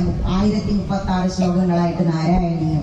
പക്ഷേ ഇന്നത്തെ കാലത്ത് എല്ലാവരും നാരായണീയത്തിന്റെ പുറകെയാണ്. കാരണം എന്താണോ? മഹാ ഔഷധാണ് പ്രാർത്ഥന. അപ്പൊ എന്താ പ്രാർത്ഥിക്കേണ്ടത്? എല്ലാ ശ്ലോകത്തിലും എല്ലാ ദശകത്തിലും അവസാനം കൃഷ്ണ പാഹിരോഗാൻ എന്ന് പറഞ്ഞുകൊണ്ടിരിക്കുന്ന ഗ്രന്ഥം നാരായണീയം മാത്രമാണ്. അതുകൊണ്ട് നരൻ രചിച്ച നാരായണീയത്തിലൂടെ യാത്ര ചെയ്യുക. അങ്ങനെ സർവം ഭഗവാനിൽ അങ്ങോട്ട് സമർപ്പിച്ചുകൊണ്ട് ജീവിച്ചാൽ നമ്മുടെ ജീവിതം പാവനമായി എന്ന് പറയാ. അതായത് ആചാരങ്ങളും അനുഷ്ഠാനങ്ങളും നമ്മൾ ആചരിക്കണം. ആചരിക്കാനുള്ളതാണ് ആചാരങ്ങൾ. ഇനി സന്ധ്യാമ്പം കഴിഞ്ഞ് നാമം ചൊല്ലി ഗ്രന്ഥങ്ങളൊക്കെ മടക്കി വെച്ചു. വൈകുന്നേരം നമുക്ക് ജോലി കിട്ടിക്കഴിഞ്ഞാൽ വൈകുന്നേരമാണ് ശമ്പളം എടുത്തു വെക്കുക. ദിവസ ശമ്പളക്കാർ അല്ലെങ്കിൽ ആരെങ്കിലും ഉണ്ടികയിലൊക്കെ ഇടുന്നതാണ് അമ്പലത്തിലേക്കുള്ള ക്ഷേത്ര ഭണ്ഡാരം. ഒരു ദിവസം 1 രൂപയെങ്കിലും നീ ദാനധർമ്മത്തിനായി നീക്കി വെക്കണം എന്ന് ആചാര്യസ്വാമി പറഞ്ഞിട്ടുണ്ട്. 1 രൂപ എന്ന് പറയുമ്പോ അന്ന് 1 പൈസയായിരുന്നു, ഇപ്പൊ അത് 1 രൂപ. നിങ്ങൾ 30 രൂപ മാറ്റി വെച്ചു. മാതൃസമിതിമാരുടെ ഗ്രൂപ്പൊക്കെ ഇവിടെ ഉണ്ടാക്കി. എന്നിട്ട് എന്ത് ചെയ്തു? അതില് ആ ഫണ്ട് ഉപയോഗിച്ച് നിങ്ങൾ ഇവിടെ ചെറിയൊരു അന്നദാനം വെച്ച് നാമജപം വെച്ചു നോക്കൂ. മാസത്തില് 1 ദിവസം നിങ്ങളുടെ ആത്മീയമായ ഉയർച്ച അത്രയ്ക്കും ഉണ്ടാവും എന്നുള്ളത് നമുക്ക് അപ്പൊ മനസ്സിലാക്കാം. അപ്പോ സന്ധ്യയാകുമ്പോ നാമജപം, ഗ്രന്ഥപാരായണം, എന്നിട്ടോ അവസാനം പിന്നെ പറയുന്നുണ്ട് കേട്ടോ, നിന്നെ പോലെ നിന്റെ അയൽവാസിയെയും നീ സ്നേഹിക്കണം, അയൽവാസിയെയും മറ്റുള്ളവരെയും സ്നേഹിക്കണം എന്ന ആചാര്യസ്വാമി പറയുന്നത് 10 കൽപ്പനകളിൽ മറ്റൊന്ന്. അവസാനം രാത്രി നീ കിടന്നുറങ്ങുന്നതിന് മുമ്പ് അന്ന് ചെയ്ത എല്ലാ സൽക്കർമ്മങ്ങളെ കുറിച്ചും ദുഷ്കർമ്മങ്ങളെ കുറിച്ചും നീ ചിന്തിക്കുക. സാധിക്കുമെങ്കിൽ എഴുതി വെക്കുക. പണ്ടൊക്കെ ഡയറി എഴുത്തുണ്ടായിരുന്നു, ഇത് കേട്ടിട്ടാ തോന്നുന്നു. ഇപ്പൊ അതൊക്കെ ഇല്ലാതെ എഴുതൊന്നും വേണ്ട, ചിന്തിക്കുക. ഇന്ന് രാവിലെ മുതൽ വൈകുന്നേരം വരെ ഞാൻ എന്തെല്ലാം ചെയ്തു, എന്തെങ്കിലും പാപകർമ്മം ഞാൻ ചെയ്തിട്ടുണ്ടോ? ചിലരൊക്കെ ചെയ്യുന്നുണ്ട്. കാരണം അവരുടെ ജോലിയുടെ ഭാഗമായിട്ട് ഇപ്പൊ മിലിറ്ററി ഒക്കെ ആണെങ്കിൽ പൊട്ടിക്കിടാന്ന് ഗവൺമെന്റ് പറഞ്ഞാൽ ജനങ്ങളെ കൊല്ലുന്നുണ്ട്. അതവരുടെ ജോലിയുടെ ഭാഗം. ക്ഷത്രിയര് പണ്ട് മറ്റുള്ളവരെ യുദ്ധത്തിൽ വധിച്ച് വീരസ്വർഗം പ്രാപിച്ച പോലെ. അപ്പൊ അതൊക്കെ ചിന്തിക്കാം. എന്നിട്ട് ഹൈന്ദവൻ പറയുന്നുണ്ട്, കുമ്പസാരിക്കാൻ നിനക്ക് എന്താ പ്രായശ്ചിത്തം. ഒരിക്കൽ നീ ഒരു തെറ്റ് ചെയ്തു, അയ്യോ ഭഗവാനെ അത് തെറ്റായി പോയല്ലോ എന്ന് കരുതി പിന്നീട് എന്ത് ചെയ്യരുത്, പിന്നീടും അത് ആവർത്തിച്ചിട്ട് എന്നോട് പ്രായശ്ചിത്തം പറയാൻ നിങ്ങൾ വരരുത്. അപ്പൊ എന്താ എപ്പോഴും കുമ്പസാരിക്കുന്നത് നമ്മളിതിൽ പറയുന്നില്ല. നമ്മുടെ മതം പറയുന്നത് പ്രായശ്ചിത്തമാണ് ഏറ്റവും നല്ല പരിഹാരം. പക്ഷെ പിന്നീട് അത് ആവർത്തിക്കരുത്. എത്രയോ പ്രായശ്ചിത്തങ്ങൾ മഹാഭാരതത്തിൽ കയറിയാൽ നമുക്ക് കാണാൻ കഴിയും. ധർമ്മബോധത്തോടുകൂടി മക്കളെ എങ്ങനെ വളർത്തണം എന്ന് മഹാഭാരതം നമുക്ക് കാണിച്ചു തരിക. കുന്തി മാതാവ് ധർമ്മബോധത്തോടുകൂടി മക്കളെ ഉപദേശപൂർവം വളർത്തി. പാണ്ഡവര് നല്ലവരായില്ലേ? കണ്ണ് കണ്ടിട്ടും ഭർത്താവിന് കണ്ണ് കാണില്ല എന്ന് പറഞ്ഞ് ചേല വലിച്ചു ചീന്തി കെട്ടിയ ഗാന്ധാരി മാതാവ് കുട്ടികളുടെ കുറവുകൾ കണ്ടില്ല, തിരുത്താൻ തയ്യാറായില്ല. ആ കുട്ടികളൊക്കെ ദുഷ്ടന്മാരായി മാറിയില്ലേ? ഇതുപോലെ ഒരുപാട് തത്വങ്ങളുടെ കൂമ്പാരമാണ് മഹാഭാരതം. ഈ അങ്ങനെ കിടന്നുറങ്ങിയ പിറ്റേദിവസം രാവിലെ നീക്കുന്ന വല്ല ഉറപ്പുണ്ടോ? ഉറക്കം എന്ന് പറയുന്നത് ശരിക്കും ഒരു ചെറിയ മരണം. അതുകൊണ്ടാണ് ഗ്രന്ഥങ്ങളിൽ പ്രാർത്ഥിക്കുന്നുണ്ട്, രാവിലെ എന്നെ ഉണർത്തിയ ഭഗവാനെ അങ്ങേക്ക് നമസ്കാരം, ഭാഗവതത്തിൽ പറയുന്നതാ. അപ്പോ രാവിലെ വീണ്ടും ഉണരുമ്പോ ഇതേപോലെ ഈശ്വരാധിഷ്ഠിതമായി ഈശ്വര സ്മരണയോടുകൂടി അടുക്കും ചിട്ടയുമായി ജീവിക്കുക. അതിനു വേണ്ടിയാണ് ക്ഷേത്ര ആചാരങ്ങളും ജീവിതത്തിലെ അനുഷ്ഠാനങ്ങളും എല്ലാം. ഇപ്പൊ ഇവിടെ ഒരു ഉത്സവം വന്നു, അതുകൊണ്ട് ഇത്ര പേര് ഇവിടെ ക്ഷേത്രാങ്കണത്തിൽ ഇങ്ങനെ 1 മണിക്കൂർ. നമ്മൾ 11 മണിക്ക് 10 മണിക്ക് അല്ലെ 10:10 തുടങ്ങി, 11:10 കഴിഞ്ഞു. ഇപ്പൊ 1.5 മണിക്കൂർ ആവുന്നുണ്ട്. ഞാനിങ്ങനെ പറഞ്ഞാൽ നിങ്ങൾ അവിടെ ഇരിക്കും. പക്ഷെ പൂജകളും കർമ്മങ്ങളും ഒക്കെ ഉള്ളത് കൊണ്ട് 12 മണിക്ക് നിർത്തണം എന്ന് പറഞ്ഞു. നിർത്താം. അതിനു മുമ്പ് നമുക്ക് ഇപ്പൊ ഇവിടെ ഉത്സവം വന്നു, എല്ലാവരും ഇവിടെ ഒത്തുകൂടി. വീട്ടിലാണെങ്കിൽ നമ്മൾ എന്താ ചെയ്യാം? ഹൈന്ദവന്റെ ആചാരങ്ങളും അനുഷ്ഠാനങ്ങളും സയൻസാണ്. അതേപോലെ തന്നെ അതെന്താ ഈശ്വരീയമായി ചേർത്ത് വെച്ചതാണ്. കാരണം ഇനിയിപ്പോ അടുത്തത് എന്താ ആഘോഷം വരുന്നത്? വിഷു അല്ലെ? വിഷു എന്ന് പറഞ്ഞാൽ നമ്മുടെ മനസ്സിൽ ആദ്യം എന്താ ഓടി വരിക? ഓടക്കുഴലൊക്കെ വിളിച്ച് അല്ലെ? ഭട്ടീപ്പാടിന്റെ മനസ്സിൽ അതായിരുന്നു ഇത്ര രൂപം. ഭഗവാനെ എനിക്ക് അങ്ങനെ കാണാനൊന്നും പറ്റില്ല, ഇത് മാറില്ല കേട്ടോ എന്ന് പറഞ്ഞ് അടച്ചണ്ട് വെച്ചു. ഇത്ര നാരായണീയം 99ാമത്തെ ദശകം കഴിഞ്ഞപ്പോ അപ്പണ്ട് ഇത്ര ശ്രീലകത്തിലെ ഒരു നീല വെളിച്ചമായിട്ട് വേണുഗോപാല രൂപത്തിൽ കോമളം പൂജയൻ വേണും ശ്യാമളോയം കുമാരക വേദവേദ്യം പരം ബ്രഹ്മ സദാപുരതോ മമ. ആ കോമള രൂപത്തിൽ വേണുഗോപാല രൂപം നമ്മുടെ മനസ്സിൽ വിഷു എന്ന് പറയുമ്പോൾ വരും. അതിൽ ചാർത്തുന്ന ആ മഞ്ഞ കളറുള്ള വിഷുക്കൊന്ന പൂവിന് പോലും, കണിക്കൊന്ന പൂവിന് പോലും ഭഗവാന്റെ കഥയുമായി ബന്ധമുണ്ട്. അപ്പൊ നമ്മുടെ ആചാരങ്ങൾ എന്തിനോട് ചേർന്നിരിക്കുന്നു? കൃഷ്ണനോട് ചേർന്നിരിക്കുന്നു. ഈ വിഷു കഴിഞ്ഞാൽ വരും ഓണം. ഓണം എന്ന് പറഞ്ഞാൽ ആദ്യം ആരാ മുന്നിൽ വരിക? ആദ്യം നമ്മുടെ മനസ്സിൽ മഹാബലി, പിന്നെ വാമനൻ വരുന്നുള്ളൂ. കാരണം മഹാബലിയെ മഹാബലിയാക്കിയത് ആരാന്നറിയുമോ?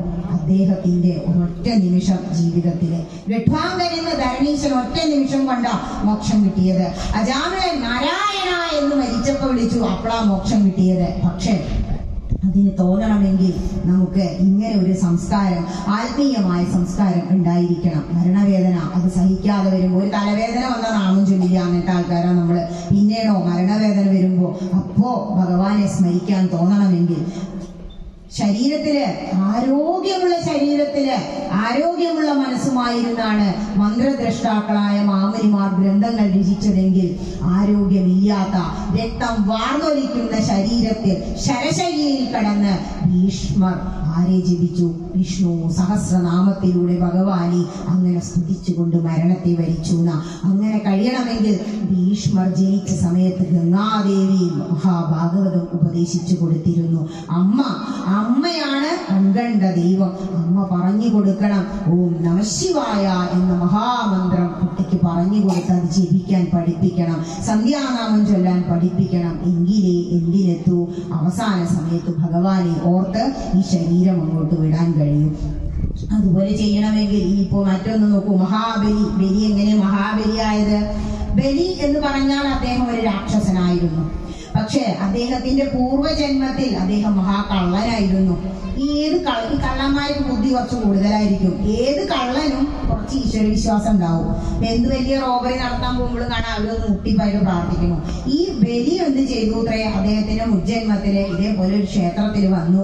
കൃഷ്ണ കാക്കനെ ഇന്ന് നല്ലൊരു വലിയൊരാളെനെ കട്ട് എടുത്തുകൊണ്ട് വരാൻ പോവുക, അദ്ദേഹം വേറെ എങ്ങോ പോവാന്നൊക്കെ പ്രാർത്ഥിച്ചു. എന്നിട്ട് ഭണ്ഡാരം ചാർത്താൻ അതൊക്കെ ചെയ്യും. ഭണ്ഡാരമൊക്കെ ചാർത്തിയിട്ട് അല്ലെ തൊഴുത് അങ്ങോട്ട് നമസ്കരിച്ചു. വഴുതി അങ്ങോട്ട് വീണു. നമസ്കരിക്കാൻ തുടങ്ങിയപ്പോ അവിടെ കിടന്നിട്ടാണ് ജീവൻ പോയി. ആ ഒരൊറ്റ നിമിഷം ക്ഷേത്രത്തിനുള്ളിൽ വഴുതി വീണ് നമസ്കരിച്ച് വീണ് മരിച്ചു എന്നുള്ള ഒരൊറ്റ പുണ്യം അദ്ദേഹത്തിന്റെ ജീവിതത്തിൽ ചെയ്തുള്ളൂ. അവിടെ ചെന്നപ്പോ ചിത്രകൂട്ടൻ കണക്കുപുസ്തകമൊക്കെ എടുത്തു. അപ്പോ രണ്ടു കോളം ഉണ്ടാവും. നമ്മുടെ പോസിറ്റീവുകളും നെഗറ്റീവുകളും. ഒരുപാട് കാര്യം ചെയ്തിട്ടുണ്ട്, ഒരുപാട് ദുഷ്ടത്തരം ചെയ്തിട്ടുണ്ട്. നിങ്ങളുടെ ഒരു കോളം നിറഞ്ഞിട്ട് ഇനി സ്ഥലം എഴുതാം, മറ്റേ കോളത്തിൽ ഒരു പുണ്യുണ്ട്. അപ്പൊ ഒരു 5 മിനിറ്റ് സ്വർഗത്തിനുള്ള ഒരു ഇതുണ്ട്, ബാക്കി ഫുള്ള് നരക. എന്താ ആദ്യം വേണ്ടി ചോദിച്ചു. ബുദ്ധിമാനല്ലേ കള്ളന്മാര്. അപ്പൊ പറഞ്ഞു ബുദ്ധിപൂർവ്വം എനിക്ക് ആദ്യം 5 മിനിറ്റ് സ്വർഗം മതി, പിന്നെ ആലോചിക്കാൻ മറ്റേ കാര്യം. ആരവിടെ? അവിടെ ചെന്നു. ഇന്ദ്രന് പിന്നെ ഇരിക്കപ്പുറത്ത് ഇല്ലല്ലോ, ആ സിംഹാസനത്തിൽ ഇരിക്കാൻ നിങ്ങളെക്കാൾ യോഗ്യത ഉള്ള ഒരാൾ വന്നിട്ട് 5 മിനിറ്റ് കൊണ്ട് ഇറങ്ങി നിൽക്കൂ പറഞ്ഞു. ദേവേന്ദ്രനെ ഇറങ്ങി നിന്നു. അപ്പൊ അവിടെ കയറി ഇരുന്നിട്ട് പറഞ്ഞു, ഹേ മഹാത്മാക്കളെ വരൂ, ഞാൻ ദാനം ചെയ്യാൻ പോവുകയാണ്. എന്തൊക്കെയാ സ്വർഗത്തിലുള്ളത്? ഐരാവതം എന്ന ആന, ഉച്ചൈശ്രവസ എന്ന കുതിര, കൽപ്പതരു വൃക്ഷം, എന്തെല്ലാം ഉണ്ടോ സ്വർഗത്തിലില്ലാത്ത എന്താ ഉള്ളത് എല്ലാം അങ്ങോട്ട് ദാനം ചെയ്തു.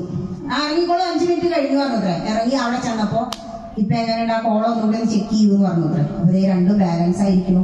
അങ്ങയുടെ ബുദ്ധി ഞാൻ സമ്മതിച്ചു എന്ന് പറഞ്ഞു ചിത്രഗുപ്തൻ. അപ്പൊ അനുഗ്രഹിച്ചു. അടുത്ത ജന്മം അങ്ങ് മഹാബലിയായിട്ടാണ് ജനിക്കുക. ഇത്രയുള്ളൂ. അവസാന നിമിഷം, ഒരു നിമിഷം അമ്പലത്തിൽ വന്നൊന്ന് തൊഴുത് നമസ്കരിക്കുമ്പോൾ അറിയാതെ അബദ്ധത്തിൽ വീണതാ, വഴുക്കി വീണതാ. നമസ്കരിക്കാൻ ആഞ്ഞപ്പോഴേക്കും മരിച്ചു. ആ ഒരു നിമിഷം അങ്ങനെ അങ്ങോട്ട് കൊണ്ടുപോകണം. എന്തായിരിക്കണം നമ്മുടെ പ്രാർത്ഥനാണോ? അനായാസേന മരണം വിനാ ദൈന്യേന ജീവനം ദേഹാന്തേ തവ സാന്നിധ്യം ദേഹിമേ പരമേശ്വരം. അനായാസേന മരണം. ഹേ മഹാദേവ, എനിക്ക് പെട്ടെന്നുള്ള മരണം. വലിച്ച് ഇങ്ങനെ കിടക്കാൻ ആർക്കെങ്കിലും ഇഷ്ടമുണ്ടോ? നമ്മളത്ര ഇഷ്ടമുണ്ടാവില്ല വീട്ടിലുള്ളവർക്ക്. പലരും പല പ്രശ്നങ്ങളാണ്. പണ്ടൊക്കെ കൂട്ടുകുടുംബ, ഇപ്പൊ ആകെ 2-3 ആളുണ്ടാവും. മക്കൾക്ക് ജോലിക്ക് പോകേണ്ടി വരും, പേരക്കുട്ടികൾക്ക് വേറെ ഒറ്റയ്ക്ക് പോകേണ്ടി വരും. നമ്മളവർക്ക് ഒരു ശല്യ. അതുകൊണ്ട് എന്തേ പ്രാർത്ഥിക്കേണ്ടുള്ളൂ? എനിക്കിനി ഒന്നും വേണ്ട കൃഷ്ണ, എന്തെല്ലാം നേടി ഒന്നും കൊണ്ടുപോകാൻ കഴിയില്ല എന്ന് എനിക്ക് മനസ്സിലായി ഗ്രന്ഥങ്ങളിലൂടെ. അനായാസേന ഒരു മരണം എനിക്ക് തരയണമേ. വിനാ ദൈന്യേന ജീവനം, ആരെയും ആശ്രയിക്കാതെ, ഒന്നിനും രണ്ടിനും ആരെയും ആശ്രയിക്കാതെ ഇങ്ങനെ കിടത്താതെയുള്ള ഒരു മരണം എനിക്ക് തരയണമേ. വിനാ ദൈന്യേന ജീവനം ദേഹാന്തേ തവ സാന്നിധ്യം. ആ മരണം എന്നെ തേടിയെത്തുമ്പോ അങ്ങയുടെ സാന്നിധ്യം, ദേഹം അവസാനിക്കുമ്പോ ഹേ ശ്രീ പരമേശ്വര, അങ്ങയുടെ സാന്നിധ്യം എന്റെ കൂടെ ഉണ്ടാവേണമേ. ദേഹിമേ പരമേശ്വരം. ദേഹി പറഞ്ഞ ആത്മാവ്, ദേഹം എന്ന് പറഞ്ഞ ശരീരം. ഈ ദേഹി, ഈ ആത്മാവ് അങ്ങിൽ ശ്രീ പരമേശ്വരനിൽ ലയിക്കണമേ എന്നായിരിക്കണത്രേ നമ്മൾ പ്രാർത്ഥിക്കേണ്ടത്. അങ്ങനെ പ്രാർത്ഥിക്കാൻ തോന്നണമെങ്കിൽ ഒരു 50 കഴിയുമ്പോ ഇവിടെ വരുന്ന ഒരു സംസ്കാരം, ഇവിടെ വന്നിട്ട് ദിവസേന പ്രാർത്ഥിക്കുക. എന്ത്? അനായാസേന മരണം. ഹേ ദുർഗേ, അമ്മേ എന്നെ കിടത്തരുതേ, എനിക്ക് അമ്മയുടെ നാമം ചൊല്ലാൻ തോന്നിപ്പിക്കണമേ. കീർത്തനങ്ങൾ ചൊല്ലാൻ തോന്നിപ്പിക്കണമേ എന്നങ്ങനെ പ്രാർത്ഥിക്കുക. ഏറ്റവും അടുത്തുള്ള ക്ഷേത്രത്തിൽ പോവാതെ ദൂരെയുള്ള മഹാക്ഷേത്രങ്ങളിൽ പോയിട്ട് യാതൊരു കാര്യമില്ല എന്നാ പറയാ. കാരണം ശബരിമലയ്ക്ക് പോകുമ്പോ അമ്പലം ചുറ്റാൻ പോകുന്നത് കണ്ടിട്ടുണ്ടോ? അവിടെ എല്ലാവരും നമ്മുടെ നാട്ടിൽ അങ്ങനെ ഒരു സംസ്കാരമുണ്ട്. കാരണം അത്രയും ദൂരെയുള്ള ഭഗവാനെ കാണാൻ ചെല്ലുമ്പോ ക്യൂ നിൽക്കേണ്ടി വരും. ഗുരുവായൂരിപ്പോ കണ്ടിട്ടില്ലേ, അടുത്ത അമ്പലത്തിൽ ചെല്ലാതാണ് ചെന്നാൽ ഒരു 4 മണിക്കൂറോടെ നിർത്തൂത്രേ. അടുത്തുള്ള എന്നെ നീ കാണാൻ വന്നില്ലല്ലോ, നിൽക്കവിടെ. കാരണം ഇവിടെ കൊടിയേറി കഴിഞ്ഞാൽ നമ്മൾ പറയും ഇങ്ങോട്ടും പോകരുത് എന്ന്. ഈ ക്ഷേത്രദേവന്റെ കാര്യത്തിൽ നമുക്കൊരു ഉത്തരവാദിത്തമുണ്ട് നമ്മുടെ ഭാഗത്തുള്ള. അപ്പൊ നമ്മുടെ വീടിന്റെ മുറ്റൊക്കെ നമ്മൾ ടൈൽസ് ഒക്കെ പൊട്ടിക്കും അല്ലെ, അതുപോലെ വൃത്തിയായി സൂക്ഷിക്കണം ക്ഷേത്രാന്തരീക്ഷം എന്നാണ്. അത് നമ്മുടെ കടമയാ. ഭഗവതി ഇറങ്ങി വന്ന് ചെയ്യൊന്നുമില്ല. കാരണം നമുക്ക് ആരാധിക്കാനും ആത്മീയമായ സന്തോഷം കിട്ടാനും പഞ്ചേന്ദ്രിയങ്ങളെ സുഖിപ്പിക്കാനുമാണ് ക്ഷേത്രങ്ങൾ ഉണ്ടായിട്ടുള്ളത്, ക്ഷേത്ര ആചാരങ്ങൾ ഉണ്ടായിട്ടുള്ളത്. അത് നമ്മൾ വേണ്ട പോലെ ചെയ്തില്ലെങ്കിലോ ആർക്കതിന്റെ ദുരിതം? നമുക്ക് തന്നെ. ഇപ്പൊ ഇന്നൊക്കെ എന്ന് പറഞ്ഞാൽ അത്രയും കേമമായ ചടങ്ങുകളും മറ്റും നടക്കുമ്പോ നമ്മൾ എന്ത് ചെയ്യണം? പൂർണ്ണമായ സമയവും ഇവിടെ ഉണ്ടായിരിക്കണം. ഇവിടെ ഈ മങ്കേരി തലപ്പത്താ തോന്നുന്നു ഇത് കിടക്കുന്നത്, പ്രത്യേകിച്ച് ഒരു കുന്നിന് മുകളില്. ഒരു 10 അമ്മമാര് മതി നിങ്ങളെ മാതൃസമിതി ശക്തമാവാന്.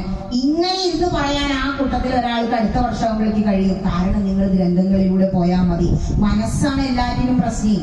ഈ ഭക്തിയൊക്കെ ഉണ്ട്, പക്ഷെ ഒന്നിനും പറ്റുന്നില്ല. ഒരമ്മ പറഞ്ഞു, എന്തില്ല? ആഗ്രഹം ഇല്ല. ആഗ്രഹം ഉണ്ടോ സാധിക്കും. ഒരു ദിവസം എത്ര നേരം? 24 മണിക്കൂർ. എല്ലാവർക്കും ഇതല്ലേ ഉള്ളൂ. കുറച്ചൊക്കെ പണികളിലൊക്കെ കള്ളത്തരം കാട്ടിയാലും കുഴപ്പമൊന്നുമില്ല. വീട്ടിലെ പണിയാട്ടോ. ചിലരുണ്ടല്ലോ ദിവസേന തുടച്ചോടം തന്നെ തുടച്ചുകൊണ്ടിരിക്കും. അതന്നെ ഒരു എന്റർടൈൻമെന്റ്. അവസാനം ഇപ്പൊ അപ്പുറത്തെ താതയ്ക്ക് നിർത്തിക്കാൻ വയ്യാതെ ഇതന്നെ എന്തൊരു മാതിരി. ഒരു തവണയൊക്കെ തുടച്ചാൽ പോരെ? അത്രയൊക്കെ ആ കാര്യങ്ങളൊക്കെ ചെയ്താൽ 2 മണിക്കൂർ കൊണ്ട് നമുക്ക് വീട്ടിലെ പണികൾ തീർക്കാം. അത് കഴിഞ്ഞാൽ നമ്മുടെ ഗ്രന്ഥത്തിന് മുന്നിൽ ഇരുന്ന് നോക്കൂ, എന്ത് സുഖ. ആ രാമായണത്തില് രാവണൻ എന്ന രാക്ഷസന് ഉപദേശം ഭക്തിനെ കുറിച്ച് കൊടുക്കുന്നത് ആരാന്നറിയോ? കുംഭകർണനാ. കുംഭകർണൻ പറയാ, ഭക്തി കണ്ടാൽ പ്രസാദിക്കും രഘുത്തമൻ, ഭക്തിയല്ലോ മഹാജ്ഞാനമാതാവെടു, ഭക്തിയല്ലോ സദാ മോക്ഷപ്രദായിനി, ഭക്തിഹീനന്മാർക്കു കർമ്മവും നിഷ്ഫലം. രാവണന് ഉപദേശം കൊടുക്കുക കുംഭകർണൻ. ഭക്തി ഇല്ലെങ്കിൽ ഒന്നും ഉണ്ടായിട്ട് കാര്യമില്ല. കുറെ നിങ്ങൾ ഉണ്ട് ഉറങ്ങി ജീവിച്ചു, അങ്ങനെ തീർത്തു, അവസാനം മരിച്ചും പോയി. ഇങ്ങനെ എത്ര യോനികളിൽ എത്ര ജന്മങ്ങൾ എടുത്തിട്ട് എന്തെങ്കിലും കാര്യമുണ്ടോ? നേരെ മറിച്ച് ഒരു തവണ മഹാബലി ഇപ്പൊ മഹാബലിയുടെ പാതാളത്തിൽ കാവൽക്കാരനാ കൃഷ്ണൻ. അങ്ങനെയാ ഭക്തന്മാരുടെ മുന്നിൽ ഭഗവാൻ അങ്ങോട്ട് താഴും. ഭക്തൻ എന്താണോ ആഗ്രഹിക്കുന്നത് അതങ്ങോട്ട് നടത്തി കൊടുക്കും. നിങ്ങൾ വർഷാവർഷം ഇവിടെ ഓരോ വ്യക്തികളുടെ മുന്നിൽ ഇരുന്ന് പ്രഭാഷണം കേൾക്കുന്നവരല്ലേ. ഇപ്പോഴും നിങ്ങൾക്കൊരു കൂട്ടായ്മയും മാതൃസമിതിയും ഉണ്ടായില്ലെങ്കിൽ അത് വലിയ ഒരു നഷ്ടല്ലേ. നിങ്ങളുടെ കൂട്ടായ്മയുടെ തകർച്ചയാണത്. കാരണം ക്ഷേത്രം എന്ന് പറഞ്ഞ ഒരുമ, സ്നേഹം, സേവനം, ഐക്യം ഇതൊക്കെ ക്ഷേത്രത്തിലാ കാണുക. പണ്ടൊക്കെ കുളക്കളവും പുഴയുണ്ടായിരുന്നു. ഇപ്പൊ അവിടേക്ക് ആരും പോവില്ല. ചായ പൊടിയേക്കും ആരും അങ്ങനെ പോയിരിക്കില്ല. ആകെ കൂടുന്നത് എവിടെയാണെന്നറിയോ? ഇങ്ങനെയുള്ള സ്ഥലങ്ങളിലാണ്. അപ്പൊ ക്ഷേത്രത്തിൽ വരുമ്പോ നമ്മൾ ചെയ്യുന്നതെല്ലാം ഉപാസന. കമ്മിറ്റിക്കാരെ നമ്മൾ പറയും ക്ഷേത്ര ഉപാസകരാ അവര്. ഇപ്പൊ തന്ത്രി ആണെങ്കിലും ശാന്തിക്കാരനാണെങ്കിലും കഴകാണെങ്കിലും ഒക്കെ മാസശമ്പളക്കാരാ. അവരൊക്കെ ആരാന്ന് നിങ്ങൾ അറിയണം കേട്ടോ. ഈ കമ്മിറ്റിക്കാരൊരു 10 ആളുണ്ടാവും. പാവങ്ങൾ ഇവിടെ അങ്ങനെ കടന്നതേ ഇങ്ങനെ പറയും, പൂവല്ലിയും അവിടെ ഇരിക്കും പറയുന്നവര്. അവിടെ ഇവിടെ പ്രഭാഷണം ഇരിക്കൂട്ടോ. നമ്മളെ ഒന്നൊറ്റ കാര്യം മനസ്സിലാക്കിയാൽ മതി, സുഹൃത്തുള്ളവർക്കാണ് ഇങ്ങനെയുള്ള ഒരു കാര്യം കേൾക്കാൻ കഴിയും. അത് ഞാൻ പറയുന്നോണ്ടല്ല, ഏതൊരു ആചാര്യൻ വന്ന് നിങ്ങളുടെ മുന്നിൽ ഇങ്ങനെ ഇരുന്ന് പറയുന്നുണ്ടെങ്കിലും അത് ഭഗവാൻ നിങ്ങളെ അനുഗ്രഹിക്കുന്നതാ. കാരണം ആൽമരത്തിന്റെ വിത്ത് നോക്കിയിട്ടുണ്ടോ? ഏറ്റവും ചെറുതാ, ഇത്തിരിയുള്ളൂ. ആ ആൽമരത്തിന്റെ വിത്ത് മണ്ണിനടിയിൽ അങ്ങോട്ട് പോവാൻ തയ്യാറാവുമ്പോഴാണ് അത് മുളച്ച് വടവൃക്ഷമാവുന്നത്. അതുപോലെയാണ് ഭക്തി. ഭക്തി ഇത്തിരിയൊക്കെ ഉണ്ടാവണം എന്നുണ്ടെങ്കിൽ നമ്മൾ എന്ത് ചെയ്യണം? പിന്നെക്കായും പ്രായമായ ഒരുപാട് പേരോട് ഇരിക്കുന്നുണ്ട്. ചിലപ്പോൾ ഇങ്ങനെക്കായും വിവരമുള്ളവരുണ്ടാവും, പറയാൻ ചിലർക്ക് അത്ര കൂടെ അറിയില്ലാന്നേ ഉള്ളൂ. അപ്പോ അവരാ കസേര ഇട്ടിട്ട് വെയ്യെങ്കിലും 2 മണിക്കൂറോളം ആയില്ലേ, 10 to 12 അങ്ങനെ ഇരുന്നില്ലേ നിങ്ങള്? കണ്ണിൽ വേദന ഉള്ളവരെ മാനസികമായിട്ടാ വലിയ വേദനകള്. മനസ്സാണ് എല്ലാറ്റിനും കാരണം. പക്ഷെ സുഖവും ദുഃഖവും 2 അവസ്ഥകളാ. നമ്മളുടെ മനസ്സിലൊരു തോന്നൽ അവിടെ വന്നിരുന്നാൽ എനിക്ക് സുഖമാണ് ഈ കാര്യം കൊണ്ടിട്ട്, അത് നമുക്ക് സുഖം സന്തോഷം. നേരെ മറിച്ച് അമ്മ പോരാത്തോണ്ട് ഞാൻ അവിടെ ഇരിക്കേണ്ടി വന്നു, അത് ദുഃഖ. ഇത്രയുള്ളൂ കാര്യം. നമുക്കിതൊക്കെ വലിയ കീറാമുട്ടിയായിട്ട് തോന്നും. പക്ഷെ ഇത്തിരി പോകുന്ന ഒരു ജീവിതം ഒത്തിരി നിമിഷങ്ങൾ എന്നെ 50 വയസ്സായി തോന്നും. ആ ഒരു ജീവിതം വീണ് കിട്ടിയിട്ട് വേദം പറയാ, ശൃണ്വന്തു വിശ്വ അമൃതസ്യ പുത്ര, ഹേ അമൃതത്വത്തിന്റെ പുത്രന്മാരെ, നിങ്ങൾ ഇത് കേട്ടാലും നമ്മൾ കേൾക്കണില്ല, കേട്ടോണ്ടിരിക്കണം. നാരായണിയൊക്കെ അങ്ങനെ കേൾക്കുമ്പോ, ആ വിശ്വരൂപ ദർശനം കാണുമ്പോ ഭഗവാൻ ഏരിപ്പാട് പറയാ, ഏവം ചതുർദശ ജഗന്മയതാംഗദസ്യ പാതാളമീശ തവ പാദതലം വദന്തി. പാതാളം അങ്ങയുടെ പാദങ്ങളല്ലേ കൃഷ്ണ, കാരണം ഈ വിശ്വം മുഴുവൻ നിറഞ്ഞു നിൽക്കുന്ന രൂപം ഭഗവാൻ മാത്രമാണ്. രാമായണത്തിൽ പറയുന്നുണ്ട്, ഭഗവാന്റെ തലമുടികളാണ് മേഘങ്ങളെങ്കിൽ ഭഗവാന്റെ ഈ ഔഷധ ചെടികളെല്ലാം ഭഗവാന്റെ രോമങ്ങളാണ് എന്ന്, ഈ ഒഴുകുന്ന നദികൾ ഭഗവാന്റെ നാഡി ഞരമ്പുകളിലെ രക്തങ്ങളാണ് എന്ന്.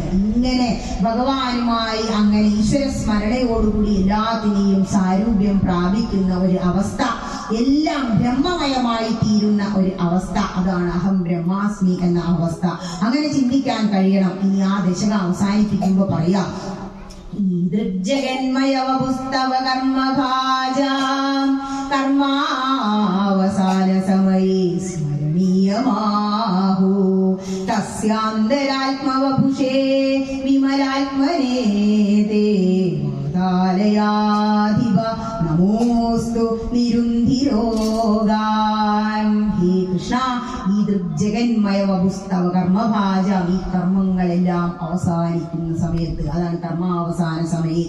അതായത് നമ്മൾ എന്തെല്ലാം കർമ്മങ്ങൾ ഈ ജന്മം കിട്ടിയിട്ട് രാവിലെ മുതൽ വൈകുന്നേരം വരെ ചെയ്യുന്നുണ്ടോ എല്ലാം ഭഗവാനിൽ അർച്ചിച്ചുകൊണ്ട് ഈശ്വരാർപ്പണമായിട്ട് ചെയ്യുക. ഈ കർമ്മഫലം ഉണ്ടാവില്ല, അടുത്ത ജന്മം കിട്ടില്ല. പിന്നെന്താ പറയുന്നത്, അതിന്റെ തന്നെ മറ്റൊരർത്ഥാണ് കർമാവസാനം എന്ന് പറയുന്നത് മരണം.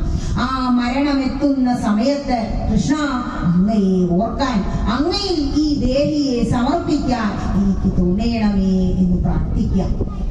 എന്നിട്ടോ കുറച്ചങ്ങോട്ട് എത്തുമ്പോ ഗോപികാഗീതം എത്തും. അപ്പൊ ഗോപികമാര് സുഖമായിട്ട്, പലമ്മമാരും പറയും ടീച്ചറൊക്കെ പറഞ്ഞു ഗ്രന്ഥമൊന്നും വായിക്കാൻ അറിയില്ല കേട്ടോ, കണ്ണ് പിടിക്കില്ല, അക്ഷരം അറിയില്ല. ഗോപികമാർക്ക് അക്ഷരാഭ്യാസം ഉണ്ടായിരുന്നില്ല, അവര് വേദം പഠിച്ചവരായിരുന്നില്ല, അവർക്ക് മോക്ഷല്ലേ കൊടുത്തത്. ഉത്തർപ്രദേശിൽ പോയാൽ ഇപ്പോഴും കാണാം രാസക്രീഡ ആടിയ ആ കുറ്റിക്കാടൊക്കെ. ഭഗവാൻ അവരുടെ കൂടെ ഇറങ്ങി വന്ന് രാസക്രീഡ ആടിയില്ലേ.